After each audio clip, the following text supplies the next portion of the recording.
My entire high school called me Professor Potato.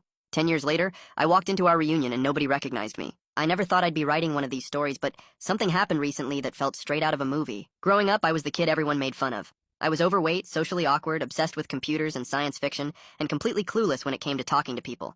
In high school, labels stick fast, and mine became the weird nerd. By sophomore year, almost everyone knew me by a nickname someone had invented. Professor Potato. It mocked both my love for academics and my weight, and unfortunately it spread through the entire school. The bullying wasn't dramatic. It was death by 1,000 cuts. Every day there were jokes, whispers, fake friendliness, and laughter whenever I walked by. People would ask for homework help, and then joke about how the human calculator was finally useful. I heard pig noises in hallways. Groups of students I'd never even spoken to somehow knew my nickname. Lunch was the worst part of every day. Most of the time I sat alone in the library pretending to study because it was easier than sitting in the cafeteria feeling like everyone was staring at me. There was one exception. A girl I'll call Emma. Emma was one of the prettiest girls in our grade, but what made her special was her kindness. While everyone else ignored me or mocked me, she treated me like a normal person. She'd sit with me in the library, walk with me between classes, help me with assignments, and actually listen when I talked. I remember being shocked the first time she voluntarily sat next to me because I assumed she needed something. Over time, we became close friends.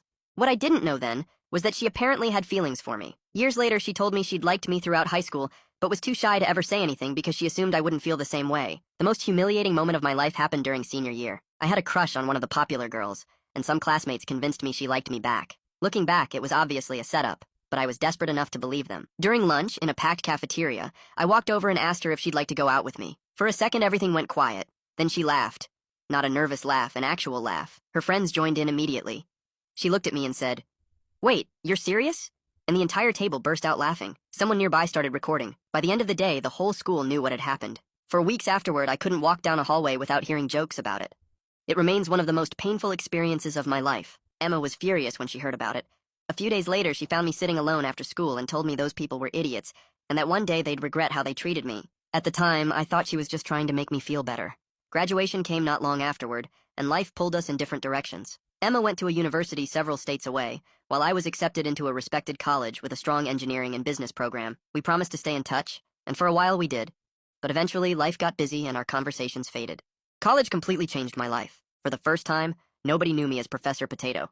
Nobody knew about the cafeteria incident. Nobody knew who I used to be. During my first semester, I decided I was tired of hating the person I saw in the mirror.